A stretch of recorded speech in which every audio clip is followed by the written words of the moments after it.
Creek Gourmet cheese from South Gippsland in Victoria has been named Supreme Artisan at the 2023 International Cheese and Dairy Awards, the first Australian company ever to attain that great height.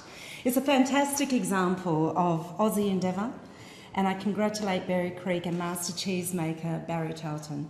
I'll be keeping an eye out for a piece of Berry's Creek Blue the next time I'm shopping. It's also an example of why the government is proceeding with great care in the negotiations for the free trade agreement with the European Union. We have excellent manufacturers right here doing great work and increasingly beating the Europeans at their own game. In London earlier this year, our own Old Young's Gin from the Swan Valley in Hasluck took out the prestigious Craft Producer of the Year award, and Victoria's Four Pillars Cameron Mackenzie was named Master Distiller. Indeed, Western Australia traded $9.2 billion worth of goods with the EU last year, which accounted for 29% of Australia's good exports to the EU. Whilst this was mostly comprised of gold and canola, Western Australia has a growing range of products being exported, such as wines made in Hasluck by Oakover and Garban Estates, all the way to ACUS water tanks. There is, though, a significant trade imbalance in favour of the EU. We import more than double our exports to the EU across both goods and services. It is a market of 446 million people and a nominal GDP of US $16.6 trillion. There is significant scope for Australian exports to the EU to grow. In 2022, Australia ranked as the EU's 18th biggest trade partner in goods, while the EU was Australia's third largest trading partner after China and Australia. And the interests of our current exporters and our up-and-coming businesses for whom export will be an option are paramount. So we do need to appropriately be cautious, which is what the government is doing. At the same time, the world where it is imperative that we diversify our supply chains and export ties, and where we seek to attract investment for our green energy transition, Australia has much to gain from the completion of this and other agreements.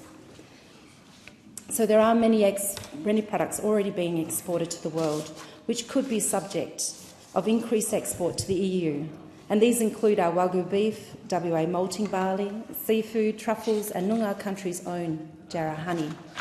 I spoke on this matter in November last year and noted that one of the major obstacles to the completion of the agreement was the former government's failure to take climate change and emission targets and legislation seriously.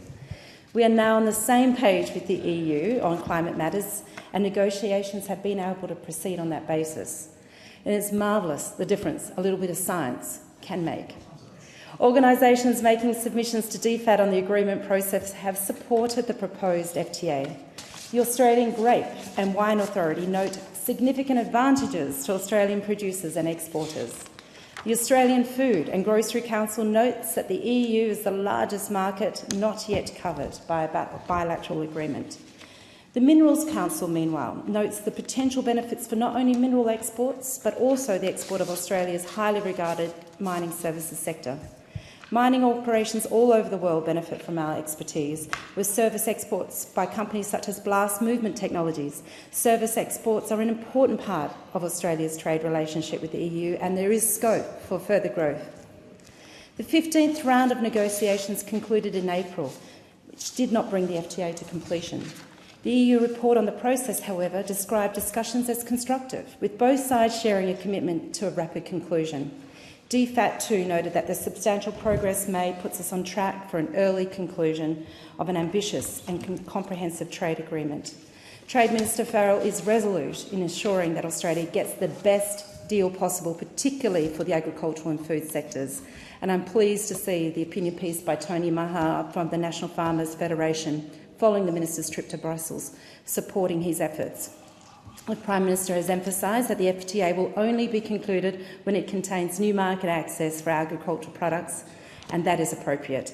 Deputy Speaker, blessed are the cheesemakers and the vintners and the brewers, the growers, farmers and manufacturers across the nation. Their interests are being well represented by Minister Farrell, himself a vintner. We look forward to progress and to completion, which is both in the interest of both Australia's interests and the EU's.